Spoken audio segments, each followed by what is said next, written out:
దొంగ యాత్రలతో జగన్ చేసిన పాపాలు పోవని టీడీపీ వినుకొండ ఎమ్మెల్యే జీవి ఆంజనేయులు తెలిపారు. పాపాలన్నీ చేసి యాత్రలు దర్శనాలు చేసుకుంటే ప్రాయశ్చిత్తం అయిపోతాయా అని ప్రశ్నించారు. జగన్ చేసింది మామూలు పాపం కాదు, కలియుగ వైకుంఠ స్వామికే ద్రోహం చేశారన్నారు. జగన్ పాలనలో తిరుమల ఆలయంలో చేయకూడని అపచారాలన్నీ చేశారని జీవి విమర్శించారు. దేవుడంటే నమ్మకం లేని నాస్తికులు, అన్య మతస్థులు దొంగల చేతుల్లో పాలక మండలిని పెట్టారని ఆరోపించారు.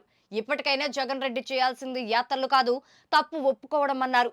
5 ఏళ్లుగా ప్రభుత్వాన్ని అడ్డం పెట్టుకుని తిరుమలలో దోపిడీ చేశారని, తిరుమల వెళ్తే ఈసారైనా డిక్లరేషన్ పై సంతకం చేయడం మర్చిపోకండి జగన్ అన్నారు. కొంతైనా మీ తప్పుని క్షమిస్తారు ప్రజలు.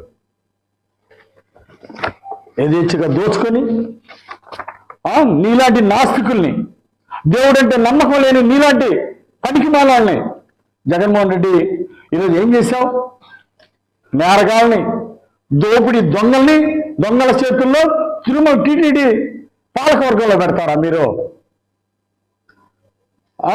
మీ బంధువు సుబ్బారెడ్డి గారిని, ధర్మారెడ్డి గారిని దోపిడీ దొంగల్ని తీసుకెళ్లి నువ్వు పాలకవర్గంలో పెట్టి, దేవుడంటే నమ్మకం లేనివాడిని నాస్తికులు తీసుకెళ్లి అక్కడ పెట్టి ఆలయాల్ని, అట్లాగే అక్కడ భక్తుల మనోభావాలను దెబ్బతీసింది నువ్వు కాదా?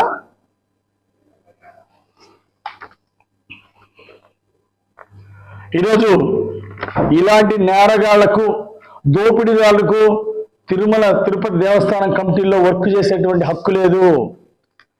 జగన్మోహన్ రెడ్డి గారికి పవిత్రత గురించి, వీటి గురించి మాట్లాడే నైతిక హక్కు లేదు జగన్మోహన్ రెడ్డికి. ఈరోజు వైసీపీ పాలనలో ఏం చేస్తారు మీరు? దర్శనం టికెట్లు అమ్ముకున్నారు, కళ్యాణం టికెట్లు అమ్ముకున్నారు, మంత్రులు, ఎమ్మెల్యేలు కూడా టీటీడీలో టికెట్లు అమ్ముకున్నారంటే ఇంతకంటే సిగ్గుసేట్ ఏముంది మీకు? రోజు ఎన్ని టికెట్లు అమ్ముకున్నారు మీరు? భక్తుల్ని మనోభావాలు దెబ్బతీసినటువంటి మిమ్మల్ని ప్రజలు క్షమించరు, దేవుడు క్షమించడు.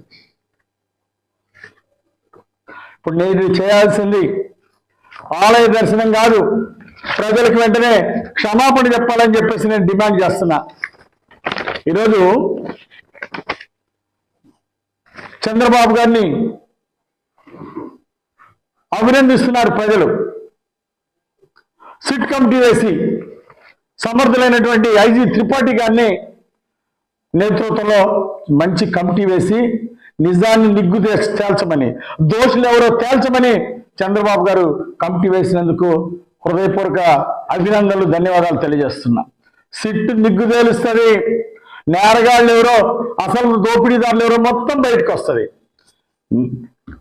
దానికంటే ముందే క్షమాపణ చెప్పి దోచుకున్న సొమ్మంతా ఆ వెంకటేశ్వర హుండీలో వేస్తే కనీసం కొంతైనా క్షమిస్తారు ప్రజలు.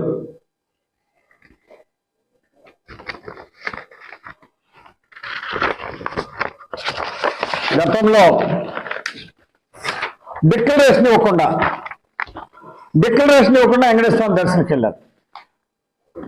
గతంలో చెప్తున్నా, ఇందిరాగాంధీ గారు ప్రధానమంత్రిగా వచ్చినప్పుడే డిక్లరేషన్ ఇస్తే లోపలికి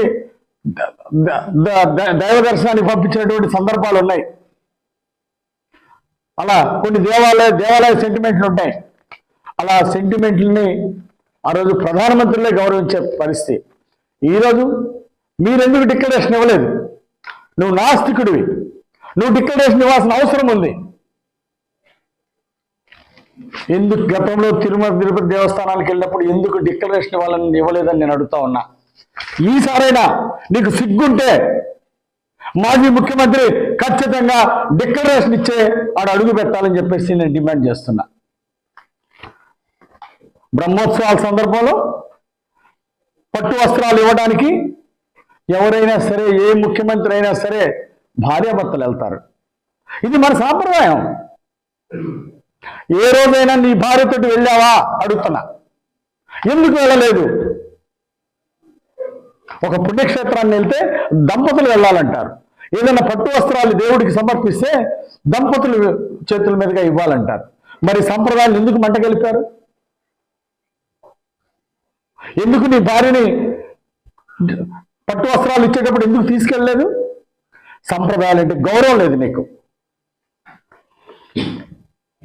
ఏ రోజైనా అదే తిరుపతి దేవస్థానానికి వెంకటేశ్వర దర్శనానికి నీ భార్యను తీసుకుని వెళ్ళి దర్శనం చేసే దమ్ముందా నీకు?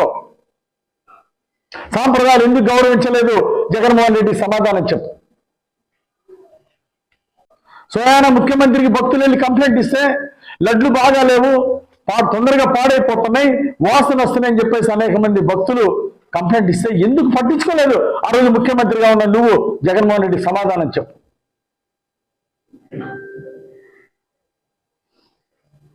ఇప్పటికైనా భక్తుల మనోభావాలు గౌరవించండి, చేసిన తప్పులు సరిదిద్దుకోండి, ప్రజలకు క్షమాపణ చెప్పాలని డిమాండ్ చేస్తూ సిట్టుకు విజయవంతంగా పనిచేస్తుంది. సర్వశ్రేష్ఠి ఐజీ త్రిపాఠి గారి ఆధ్వర్యంలో ఎవరెవరు తప్పు చేశారో వాళ్ళందరూ జైలుకు పోక తప్పదు.